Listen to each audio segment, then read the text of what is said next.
તંત્રની ટીમે કરી બુલડોઝર કાર્યવાહી. દમણમાં મસ્જિદ પર ફરી વળ્યું છે બુલડોઝર. ખારીવાડમાં શિયા જાફરી મોમીન જમાની મસ્જિદ તોડી પાડવામાં આવી. સરકારી જમીન પર બાંધકામ હોવાથી દબાણ હટાવવામાં આવ્યું છે.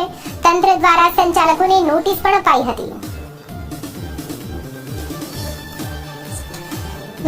દમણમાં ગેરકાયદેસર બાંધકામ દૂર કરવામાં આવી રહ્યા છે. સરકારી જમીન પર શિયા જાફરી મોમીન જમાની મસ્જિદ બાંધવામાં આવી હતી.